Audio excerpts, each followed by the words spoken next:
नमस्कार विद्यार्थियों, मैं अशोक कुमावत अपने नए वीडियो के साथ आपके पास आया हूँ। देखिए, आशा करता हूँ कि पिछली क्लास में जो कुछ हमने पढ़ा वो आप सबको अभी तक याद है। ऐसा ना हो कि आप भूल गए हों। पिछली क्लास में हम तो एक बार उसे रिमाइंड कर लेते हैं। पिछली क्लास में हमने वर्ब के टाइप पढ़े, साथ में हमने सेंटेंस के जो पार्ट हैं उन्हें एक प्रीफेस के तौर पे सब्जेक्ट, वर्ब और कॉम्प्लीमेंट में हमने जोड़ा था। फिर मैंने आपको एक होमवर्क टाइप में याद करने के लिए कुछ दिया था और वो थी एक वर्ब की पूरी लिस्ट।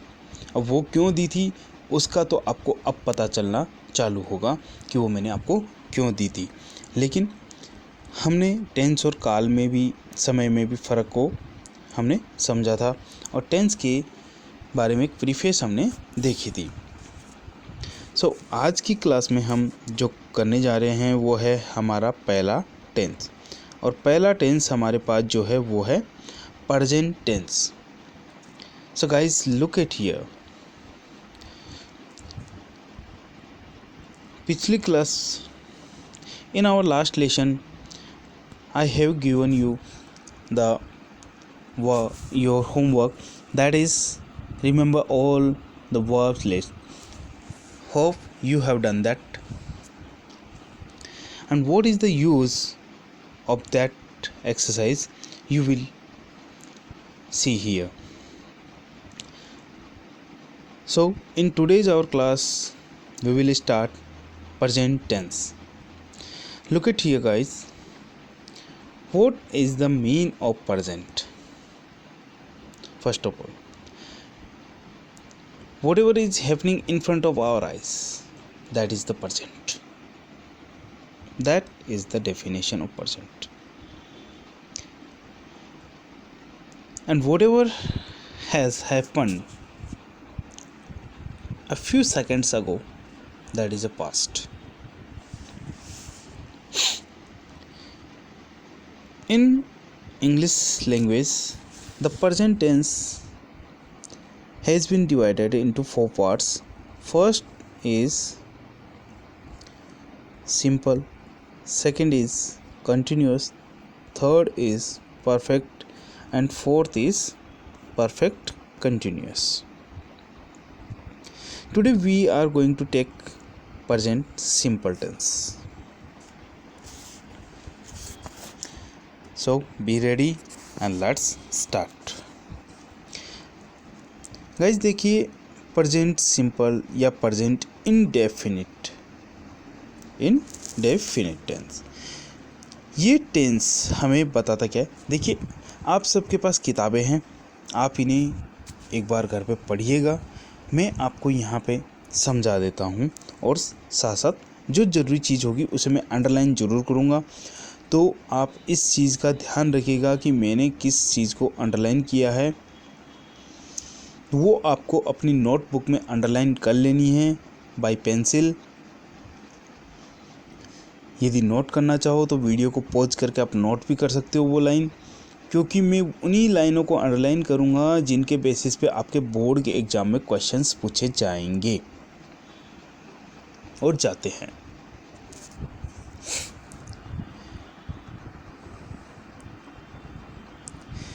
देखिए, सबसे पहली बात कि इस टेंस का प्रयोग वर्तमान समय में होने वाले कार्य, आदत, सामान्य दशा, भावना या यूनिवर्सल ट्रुथ टाइप के लेखों के लिए होता है। मोस्टली ये जो टेंस है वो हमारी जनरल टाइम से संबंधित या जनरल एक्शन से संबंधित, जो हमारी ऑन द स्पॉट हो रही है, उन चीज़ों से ये जुड़ा हुआ है। इस टेंस को समझने की, जैसे कि जो चीज़ बोलने के समय हो रही होती है, बात यहाँ पे ये है।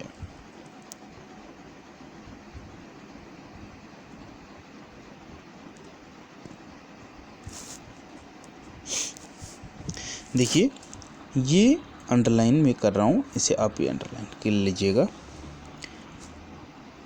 जो चीज़ बोलने से पहले थी और संभवतः आगे भी रहेगी, वही हमारे पास प्रेजेंट सिंपल में आएगा। जैसे एग्जाम्पल, दे प्ले, वे खेलते हैं। इसका मतलब ये है कि हमारी आंखों के सामने वो खेलते रहे हैं, या वो खेलते हैं, वो रोज़ खेलते हैं, हमारे जाने के बाद भी खेलेंगे या हमारे ना होने पर भी वो खेलेंगे। आई प्ले, मैं खेलता हूँ। अब मैं खेलता हूँ, अब भाई साहब आप होंगे तो भी खेलूँगा, आप नहीं होंगे तो भी खेलूँगा, वो मेरा फिक्स एक रूटीन है। ठीक उसी प्रकार से जैसे ही प्लेस, अब यहाँ पे देखिए वह खेलता है, अब वह खेलता है तो वह खेलेगा भाई, यही हमारे पास, यानी वो सेंटेंस जो मैंने अंडरलाइन किया था कि बोलने से पहले भी थी और बोलने के बाद भी रहेगी, वही बात हमारे यहाँ पे प्रेजेंट में आती है। जैसे यहाँ पे देखिए he comes, example, he comes here every evening, वह हर शाम यहाँ आता है। तो यहाँ पे आने जाने की जो उसकी क्रियाविधि है वो उसकी एक आदत है कि नहीं है, कि वह हर शाम आता है। तो ये जो आदत है वो कहाँ आ जाती है, प्रेजेंट सिंपल में आ जाती है। नेक्स्ट है हमारे पास the sun rises in the east. अब बात ऐसी है कि आप चाहे कितना ही सूरज को डुबाने की कोशिश करो, वो पूर्व में ही उगेगा, ये एक शाश्वत सत्य है। ठीक उसी प्रकार से जैसे 2 और 2 4 ही होते हैं, अब 2 और 2 4 ही होते हैं, तो ये एक शाश्वत सत्य है। पानी 100 डिग्री पर बॉईल होता है, 100 डिग्री सेंटीग्रेड पे बॉईल होता है, तो एक शाश्वत सत्य है। ये चीज़ें हमारी लाख कोशिश करने पर भी नहीं बदलेंगी। ये सभी कहाँ आती है, प्रेजेंट सिंपल में आती है। अब इनको पहचानने का हमारे पास क्या एक है, यानी क्या एक टेक्निक है जिससे कि हम इन्हें पहचान सकें। तो एक चीज़ देखिएगा, जब कभी भी कोई भी यूनिवर्सल ट्रुथ आता है या फिर कोई भी ऐसी है जहाँ पे हमें ये पहचानना हो कि ये प्रेजेंट सिंपल है या नहीं है, तो वहाँ पे एक चीज़ देखिएगा कि सब्जेक्ट के बाद में हमारे पास जो वर्ब दी गई है, उस वर्ब में यदि कर्ता यानी सब्जेक्ट यदि एक वचन है तो वर्ब में हमारे पास एस या ईएस जोड़ा हुआ होगा, और यदि सब्जेक्ट हमारे पास बहुवचन है या प्लूरल है तो वर्ब में हमारे पास कुछ भी नहीं जोड़ा हुआ होगा। तो यही एक पहचान होती है कि वर्ब में ऐसे यस लगा हुआ है या नहीं लगा हुआ, यही हमें बताता है कि हमारा जो टेंस है वो कौन सा है। आगे हम इसी टेंस को फिर से 4 भागों में बांटेंगे, यानी 4 प्रकार के सेंटेंस में बांटेंगे। पहला सेंटेंस हमारे पास जो है वो है अफर्मेटिव सेंटेंस। अफर्मेटिव सेंटेंस का मतलब होता है सकारात्मक वाक्य। देखिए सकारात्मक वाक्य कहा किसे जाता है, सकारात्मक वाक्य उन वाक्यों को कहा जाता है जहाँ पे ना तो कोई सवाल पूछा गया हो और ना ही जहाँ पर कोई आपसे नकारात्मक बात की गई हो, यानी ना नुकर वाली बात नहीं हो। सीधे तौर पे कह दिया कि वह खेलता है, वे खेलते हैं, या फिर वह जाती है, वह गाती है, वह खाती है, वह सोती है, वह पढ़ती है, या फिर वह पढ़ता है, पढ़ती है, जो भी है सीधे तौर पे जो कह दिया जाए वही हमारे पास क्या है, साधारण वाक्य है, अफर्मेटिव सेंटेंस है, यानी पॉजिटिव सेंटेंस वही है। इन सेंटेंस को बनाने का एक तरीका होता है। तरीका क्या होता है, जैसा कि आप लोग अब देखिए 10th क्लास में आ चुके हैं, तो 9th तक आप लोगों ने इंग्लिश लैंग्वेज को बहुत अच्छी तरीके से पढ़ा है। आपने सब्जेक्ट, वर्ब, एग्रीमेंट जो भी हैं, यानी सब्जेक्ट, टेंस, इन सब को पढ़ा है। यहाँ पे हम उसी चीज़ को अच्छी तरीके से पढ़ने जा रहे हैं। तो मैं आशा करता हूँ कि आप लोगों को सब्जेक्ट के टाइप पता होंगे कि सिंगुलर प्लूरल क्या होता है, first person, second person, third person क्या होता है, उनके साथ किस प्रकार से हम वर्ब को अटैच करते हैं। लेकिन फिर भी हम जब पढ़ ही रहे हैं तो पढ़ेंगे दोबारा। देखिए यहाँ पर एक बात होती है कि यदि हमारा पहले तो साधारण तौर पे वाक्य कैसे बनाते हैं, तो साधारण तौर पे इनमें सब्जेक्ट प्लस वर्ब की फर्स्ट फॉर्म प्लस एस या ई एस, जोड़ के फिर ऑब्जेक्ट लगा दिया जाता है और हमारा सेंटेंस तैयार हो जाता है। अब यहाँ पे देखिए, यदि वाक्य में कर्ता हमारा एक वचन है तो सब्जेक्ट प्लस वर्ब की फर्स्ट फॉर्म और वर्ब की फर्स्ट फॉर्म के साथ एस या ईएस लगेगा। और यदि सब्जेक्ट हमारा प्लूरल है, प्लूरल सब्जेक्ट है, तो वर्ब की फर्स्ट फॉर्म डायरेक्टली होगी, वहाँ पे कोई एस या ईएस नहीं लगेगा। तो मुख्य हमारे पास जो बात है वो क्या है, वर्ब की फॉर्म और वर्ब की फॉर्म के साथ उपयोग किए जाने वाले एडिशनल वर्ड्स, एडिशनल अल्फ़ाबेट जो है वो है।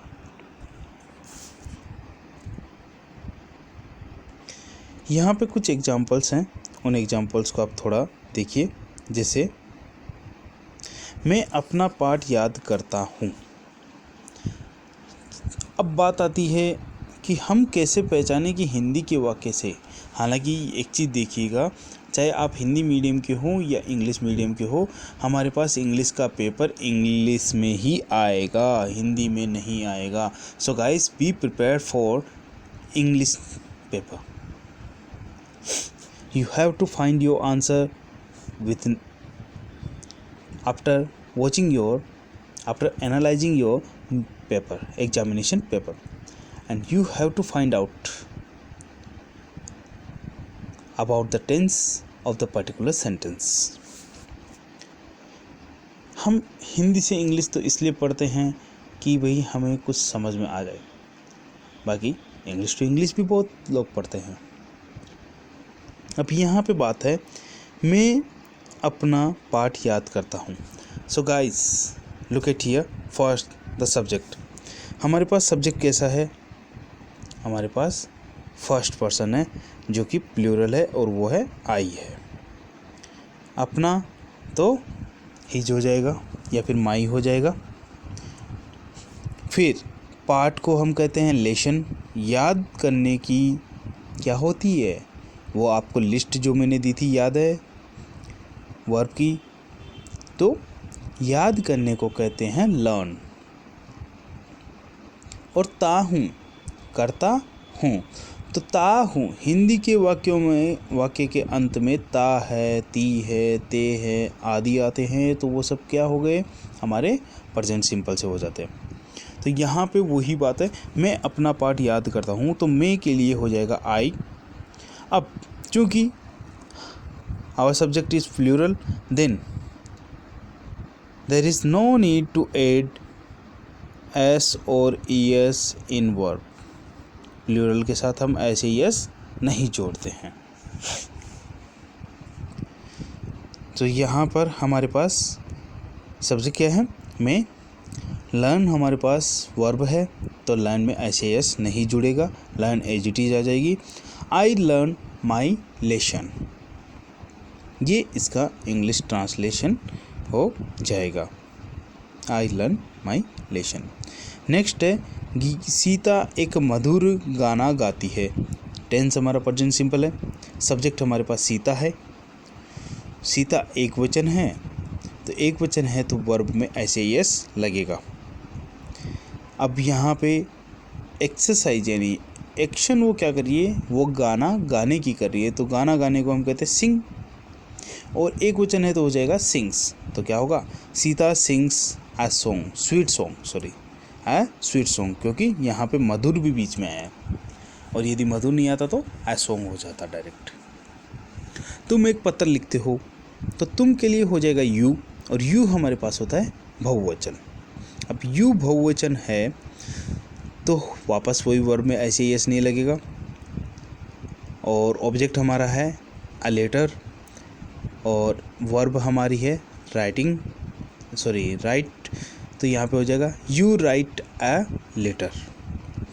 वे अपना पाठ याद करते हैं, वे के लिए हो जाएगा दे, अपना यानी देयर, पाठ हो जाएगा लेशन, याद करने को हो जाएगा लर्न, देयर लर्न देयर लेशन।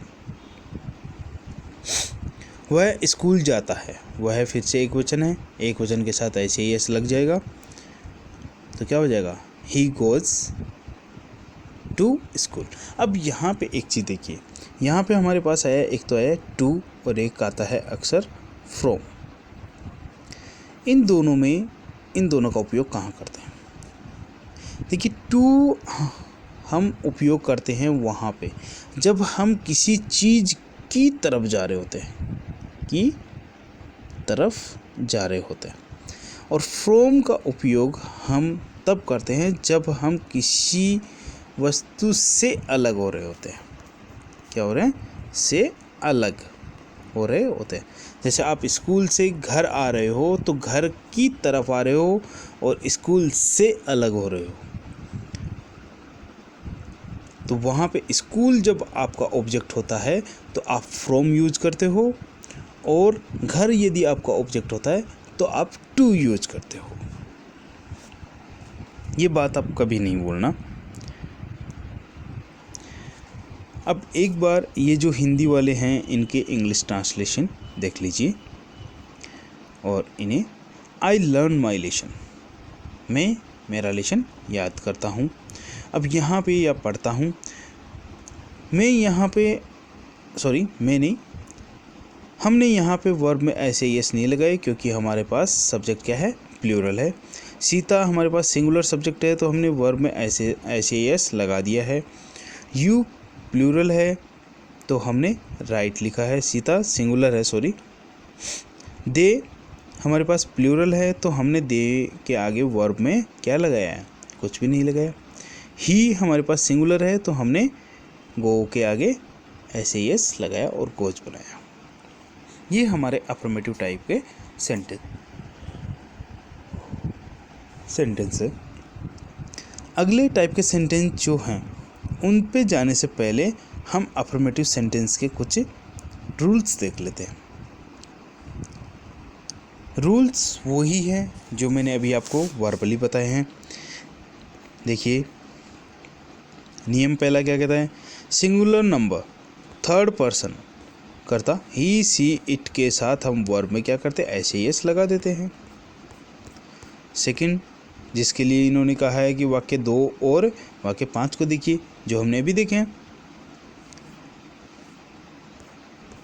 फिर प्लूरल में सब्जेक्ट वी, दे, यू ये सब होते हैं तो वर्ब में वर्ब भी प्लूरल होगा, अर्थात वर्ब में ऐसे यस नहीं लगेगा।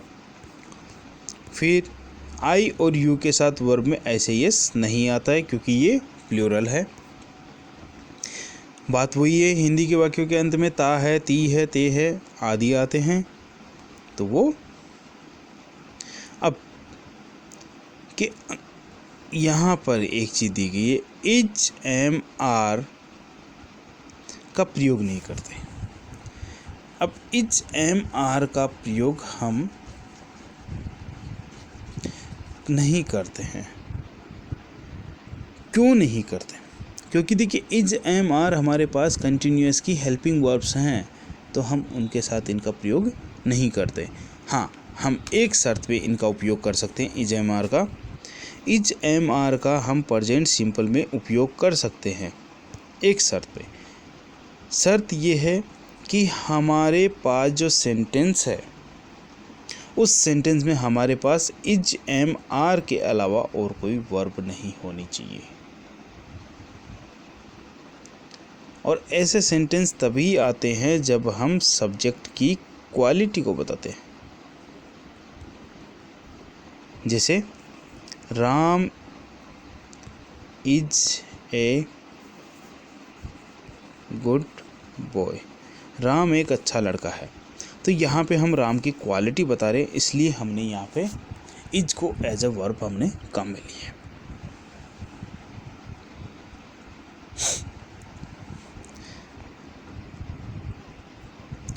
नेक्स्ट, यहाँ पे एक नोट दिया हुआ है और नोट के साथ हमें बताया गया है कि थर्ड पर्सन सिंगुलर के साथ काम में आने वाली वर्बों के लिए हमें ऐसे यस कब जोड़ना चाहिए या कब नहीं जोड़ना चाहिए। देखिए, यहाँ पर एक चीज़ बताइए, ये नियम को मैं अंडरलाइन कर रहा हूँ, आप ही कर लीजिएगा। नियम, जिन वर्ब के अंत में एसएच CHOSS अथवा डबल जेड हो तो वहाँ पे उनके साथ क्या लगाते हैं, उनके साथ ES लगाते हैं। एग्जाम्पल के तौर पे जैसे पास में डबल एस आया तो पासेज हो जाएगा, कैच CH आया कैचेज हो जाएगा, बुझ तो डबल जेड आया तो ES हो जाएगा, गो O आया तो गोज हो जाएगा।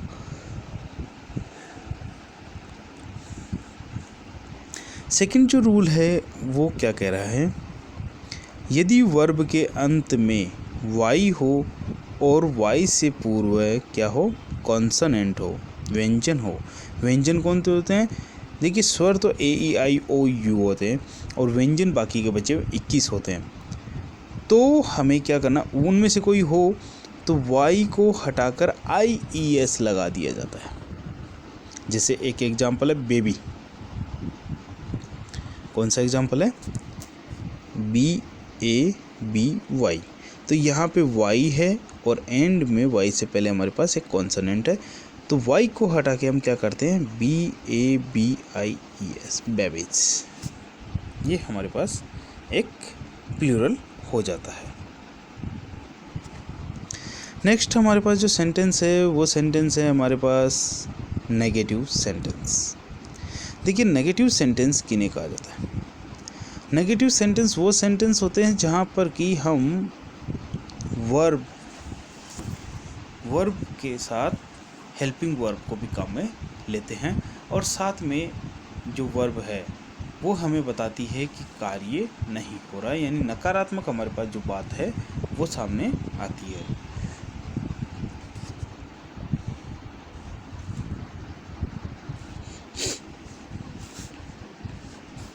ऐसे सेंटेंस को लिखने के लिए हमारे पास जो फॉर्मूला हमने अभी पहले देखा, subject plus verb plus SAES या फिर नहीं भी है प्लस ऑब्जेक्ट, ठीक वही फॉर्मूला है। लेकिन अब बात आती है हमारे पास कि यहाँ पर हमें हेल्पिंग वर्ब काम में लेनी होती है। क्यों, क्योंकि वर्ब के साथ तो डायरेक्टली नोट आ नहीं सकता, नोट हेल्पिंग वर्ब के साथ आएगा। तो प्रेजेंट सिंपल की जो हेल्पिंग वर्ब है वो हेल्पिंग वर्ब क्या है, देखिए गाइस, टेंस का एक चार्ट मैंने आपकी क्लास में बनवाया हुआ भी है और आगे भी मैं एक चार्ट आपको फिर से बना के दूंगा या बनवाऊंगा, लेकिन हमें इनके लिए पहले से तैयार होना है। प्रेजेंट सिंपल की हेल्पिंग वर्ब जो है वो है डू और टच। क्या है, डू और टच। डू हमारे पास आती है वो आती है प्लूरल के लिए और डच हमारे पास जो आती है वो आती है सिंगुलर सब्जेक्ट के लिए। डू जहाँ भी काम में लिया जाता है वहाँ पर डू प्लस वर्ब की फर्स्ट फॉर्म ही आएगी और डज जहाँ पर भी काम में लिया जाएगा वहाँ पर भी डज प्लस वर्ब की फर्स्ट फॉर्म ही आएगी। अब समझने वाली बात यह है कि यहाँ पर डू के साथ भी वर्ब की फर्स्ट फॉर्म और डज के साथ भी वर्ब की फर्स्ट फॉर्म, तो फिर तो हमें दो वर्ब काम में लेने, हेल्पिंग वर्ब काम में लेने की क्या ज़रूरत है, हम तो एक ही वर्ब काम में ले सकते हैं। लेकिन ऐसा नहीं है, ऐसा इसलिए नहीं है क्योंकि हम यहाँ पर वर्ब में ऐसे यस नहीं लगा सकते। क्यों नहीं लगा सकते, क्योंकि यदि आप लोगों ने जो वर्ब की टेबल पढ़ी हो तो हमारे पास डू और डज वो वर्ब की फर्स्ट फॉर्म में आते हैं, second form did, third form done. तो यहाँ पे हम वर्ब की जो फर्स्ट फॉर्म है वो है डू और एक्चुअली में हम यहाँ पे हेल्पिंग वर्ब के तौर पे एक वर्ब को ही काम में ले रहे हैं। तो जैसा कि हम लोग कहते हैं कि जो पहली वर्ब है उसी वर्ब में ऐसे ये जोड़ दिया जाता है, तो हमारे पास जो पहली वर्ब है वो है डू और डू को डज से अलग करने के लिए हम क्या करते हैं, डज में ऐसे यस लगा देते हैं, क्योंकि यहाँ पे एक तो ओ आ गया तो ES लग जाएगा, दूसरी डू और डच दोनों में थोड़ा अंतर हो जाएगा, तो यहाँ पे फिर हमें वर्ब में ऐसे यस लगाने की कोई आवश्यकता नहीं होगी। जब यहाँ पे कोई आवश्यकता नहीं है तो वो ऐसे ये जो बच गया हमारे पास उसे हम यहाँ पे अटैच कर देते हैं। क्यों? क्योंकि देखिए डू और डज, डू का मतलब भी क्या होता है? करना, और डज का मतलब भी क्या होता है? करना। तो जब दोनों का मतलब एक ही है तो फिर जो हमारे पास वर्ब है उस वर्ब में ऐसे ये जोड़ने की हमें कोई आवश्यकता नहीं है, क्योंकि ऐसे यस यहाँ लगाने पर भी ना तो वर्ब का मीनिंग बदला ना ही हमारे सेंटेंस का कोई मीनिंग बदला। तो यहाँ पे हम ऐसे यस डू में लगा देते हैं और इसे डज बना देते हैं। और डज हमारे पास आता है वो आता है सिंगुलर के लिए, और डू हमारे पास जो आता है वो आता है किसके लिए? प्लूरल सब्जेक्ट के लिए। तो यहाँ पे हमारे पास एग्जाम्पल है। देखिए नोट आते ही ये बात आपके ध्यान में आ जानी चाहिए कि हमें यहाँ पे हेल्पिंग वर्ब प्लस नोट काम में लेना है। मैं अपना पाठ याद नहीं करता हूँ, तो मैं के लिए क्या होगा? आई। अब आई हमारे पास सिंगुलर है कि प्लूरल है? प्लूरल है, तो प्लूरल के लिए हमें डू काम में लेना होगा, और डू के साथ हमारे पास आ जाएगी, डू के बाद नॉट, और फिर हमारे पास आ जाएगा वर्ब और फिर ऑब्जेक्ट। तो यहाँ पे क्या होगा? I do not learn my lesson, I do not learn my lesson. अगला है वे हॉकी नहीं खेलते हैं, वे का हो जाएगा दे। अब नहीं खेलते हैं तो नोट आया है, तो नोट से पहले हमें हेल्पिंग वर्ब लगानी होगी, तो they do not play hockey.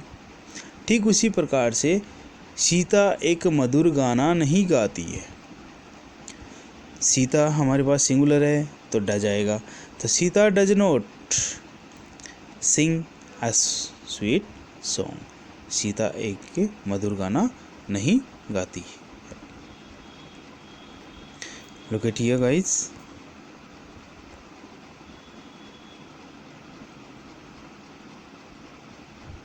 अब यहाँ पे एक देखने वाली बात वो है, वह कभी भी झूठ नहीं बोलता, तो ये किसी की आदत है या किसी की क्वालिटी है। अब ऐसे में हम डायरेक्टली नोट या डज नोट का प्रयोग किए बगैर, क्योंकि ये शाश्वत सत्य और अफर्मेटिव होता है, अफर्मेटिव है तो हमें इसे अफर्मेटिव के तौर पे ही लेना होगा, लेकिन इसका अर्थ नकारात्मक निकलेगा। जैसे यहाँ पे देखिए ही नेवर, नेवर का मतलब कभी नहीं, कभी नहीं तो हो गया नकारात्मक, और वर्ब में हमें ऐसे यस लगाने, तो tells a lie, he never tells a lie. ये हमारे पास एक क्या होता है? ये हमारे पास एक सेंटेंस हो गया जो कि शाश्वत सत्य के तौर पे या फिर किसी की आदत के तौर पे हमारे पास आ गया है। आगे हम इनके कुछ नियम देख लेते हैं। नियम देखिए क्या कहता है। रूल ये कहता है,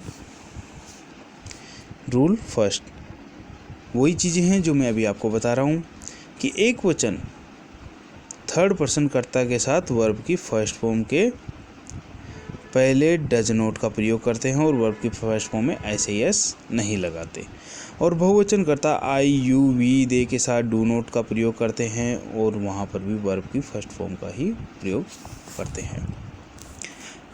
अगर वाक्य में नोट करने वाली बात, अंडरलाइन करने वाली बात ये है, अगर वाक्य में कभी नहीं हो तो वर्ब से पहले नेवर लगाते हैं और डू या डज नॉट नहीं लगाते हैं। वाक्य में क्या हो? वाक्य में यदि कभी नहीं हो तो हम वहाँ पे वर्ब से पहले क्या लगाते हैं? नेवर लगाते हैं, डू या डज नॉट नहीं लगाते। ये चीज़ हमें नोट करनी है।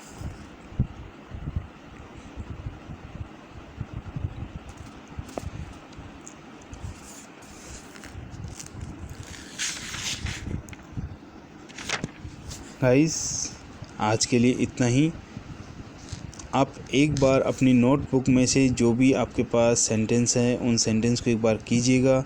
आपकी जो कोर्स बुक है उस कोर्स बुक में जो गोल्डन रेज आपकी किताब है, उस गोल्डन रेज के पहले ही चैप्टर के बाद में हमारे प्रेजेंट सिंपल टेंस चालू हो जाते हैं। तो उनमें बहुत से एग्जांपल्स दिए हुए हैं, उन्हें एक बार आप कीजिएगा ज़रूर। अगली क्लास में हम देखेंगे इनके इंट्रोगेटिव पार्ट को, और साथ में कुछ जो नियम बने हुए हैं उन नियमों को हम देखेंगे कि कैसे शाश्वत सत्य को पहचाना जाए, कैसे किसी की आदत को पहचाना जाए। उनके साथ हम आगे फिर एक्सरसाइज करेंगे, और एक्सरसाइज करने के बाद में हम हमारे अगले टेंस पे चलेंगे। धन्यवाद विद्यार्थियों। बाकी कोई क्वेरी हो, कुछ भी हो आपके, आप डायरेक्टली पूछ सकते हैं, घबराने की कोई बात नहीं है। धन्यवाद विद्यार्थी।